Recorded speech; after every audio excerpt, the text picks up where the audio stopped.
Alright, how's it going, Virgo? So for this reading, we're going to figure out what's going on with you for the month of May. I've already pre-shuffled the deck, so let's go ahead and jump right into it. So, Virgo, what does May have for you? What's the theme of May for you?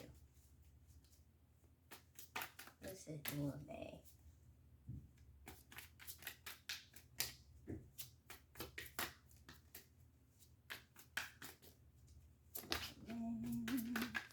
And it just spilled out, so we're just going to take those two that came out first.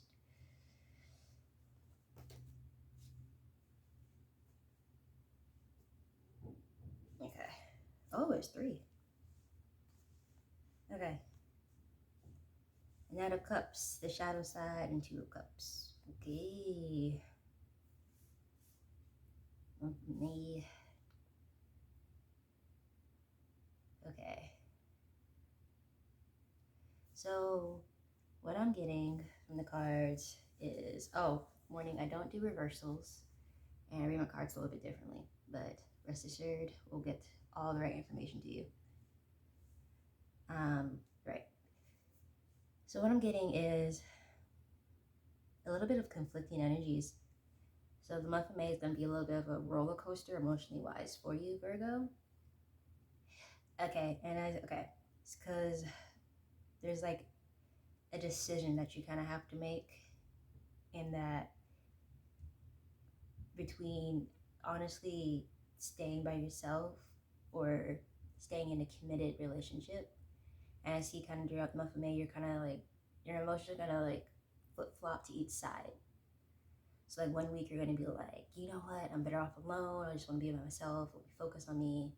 And then the next week you might have the emotions of like, well, I want to stay with this person, or I want to commit to this person, I want to see where this goes, you know, I really, really like them or love them. And the next week you're back to I want to be single. But I feel like that indecision has a lot to do with what you personally have unresolved emotions inside of you, just from, I feel like, past trauma or just past insecurities. And I feel like the month of May is like really pressuring you to kind of like, okay, like enough of indecision, enough of kind of avoiding the decision we need to figure out now. And you need to kind of delve a little bit deeper on each side of your choices, on like why you feel pulled towards being by yourself and why you feel a pull towards staying in that relationship.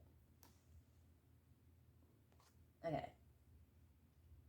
Let's get a little bit more clarification on the unresolved emotions.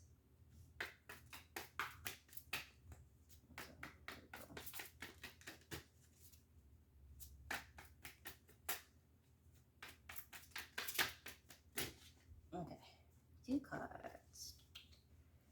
5 swords and 10 wands. Okay, so these are wounds that you have been kind of carrying since childhood.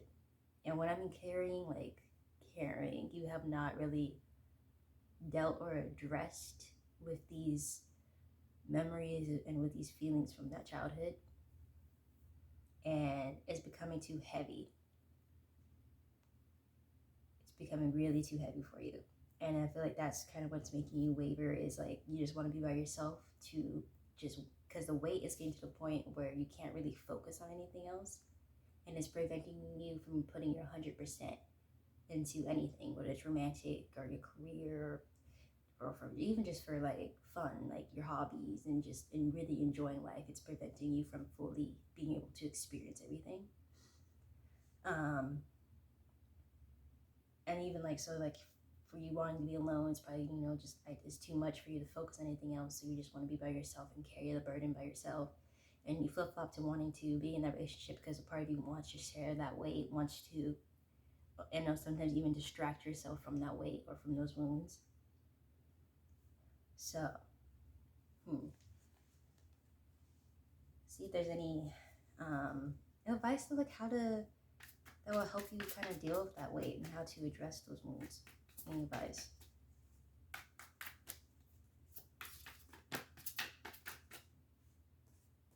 those kind of okay. Those are too many, so I'm gonna reshuffle those and see.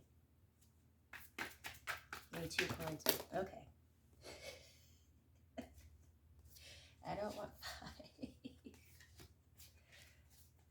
5. Give me like 2 ways.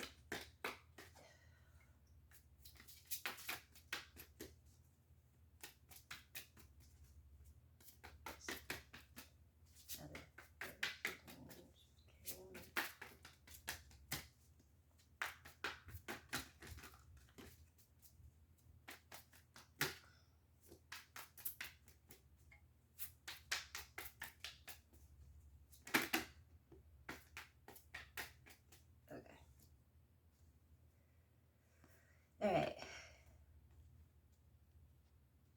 Okay, so you got the 6 of Swords and 4 of Cups. Okay.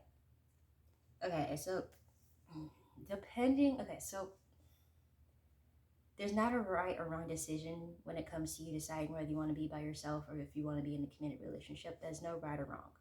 It only becomes the only thing you have to focus on is how you choose to move forward with healing with either of those decisions. If you choose to go by yourself, you really need to dedicate time to be honestly by yourself and actually do the self-introspection and asking yourself all those questions of, okay, what makes me feel this way? What memory does that trigger? Or what made me, have these behavior problems or behavior patterns, not problems, patterns. And then if you do choose to be in that committed relationship, it does require you to open yourself up to be vulnerable, which is a scary thing, which I understand completely. But either way you do choose, it does require, at the bottom line, the introspection, those uncomfortable feelings to be brought up to the surface, and those memories to be re-examined and kind of re-seen through the eyes of an adult now compared to what you experienced it as a child. Okay, let's see what lessons the month of May has for you.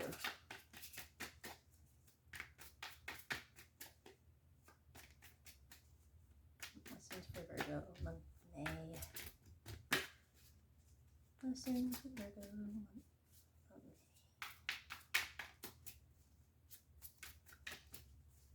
What's the main lesson, I should say, for me?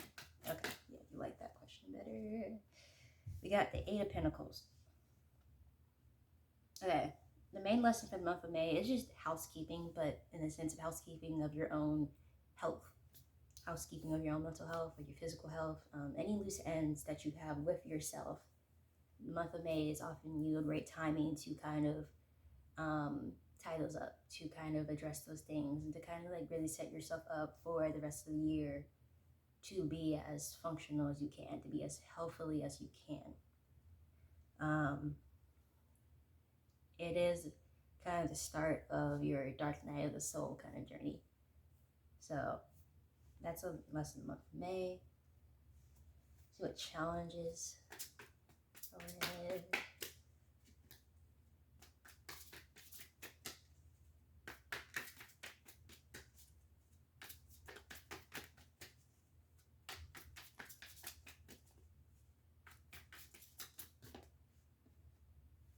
Challenges, Page of Pentacles. Okay. Month of May is a challenge that is going to kind of aggravate you a little bit, is the pacing. Month of May is going to be a little bit more slow paced, a little bit more like, you take one step at a time, and then you also, it's like, okay, you go on a hike with somebody and you're used to, you're still always walking. You're not really like taking like a lot of breaks. You're not really like you're sightseeing as you walk, like you're keeping pace. And then you bring a friend along, and they're the type of people who like, okay, I'm gonna take 5 steps. Ooh, look at those patch of flowers, and 10 minutes go by, and then take another 5 steps. Ooh, look at that creek. Now 10 minutes go by, and then they take another 5. It's kind of like that, and that pace might kind of like annoy you, but it is part of the challenge of the month of May, because it is forcing you once again to take that time to reevaluate yourself to take that time to heal. But yeah, that that might be a little bit of a challenge. Just so I can understand why. Okay, good things for the month of May. Here's some good things.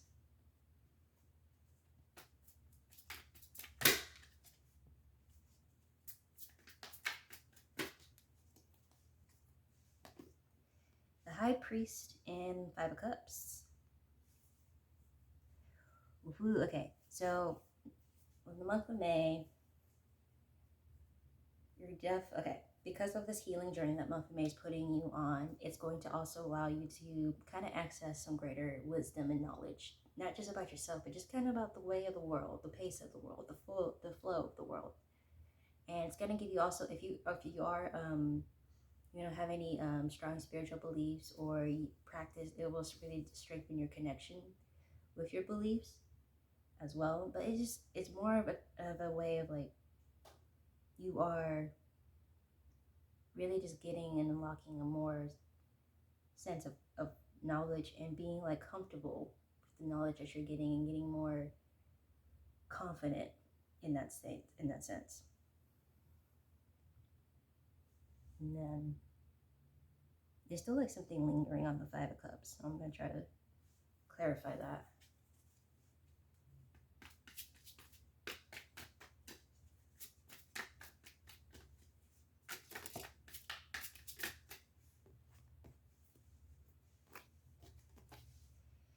World and the Tower. Okay, that makes sense. So like I didn't necessarily pick it up the first time because I was like, okay, I know I asked for good things, so my mind was like strictly like on the positive. And I have a biased view sometimes on a tower moment where like it's not something I see negatively, but I wouldn't take it as good news for me personally. But a lot of times spirit does try to encourage that tower moments are good things, even no matter how painful they are. So I guess, so spirit wants you to know a good thing that's happening to you is because the month of May is a tower moment for you, because like I said, you are going through a dark night of soul. So but that being said though, that tower moment is going to be unlocking like a way greater potential and wisdom in you. So let's see what advice spirit has for you or anything they want to say for you for the month of May.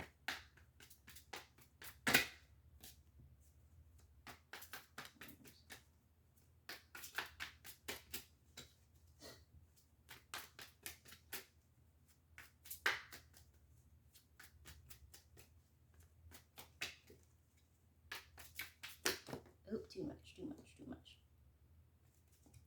Okay, but I will say it's kind of weird, right? That I mentioned like hiking as like just a way of an example, but spirit is like highlighting like water, like outside water, where it's just even like a small little puddle. It's saying that just being outside near water will be very beneficial for you. And sorry, that was the star card. Let's see what else. And spirit just wants you to know that you will be better off after May. Like this is a necessary like time of healing, and you will be way better off because of it. So it might be sometimes overwhelming, it might be sometimes be frustrating, but all in all, like this is for like the greater good for you.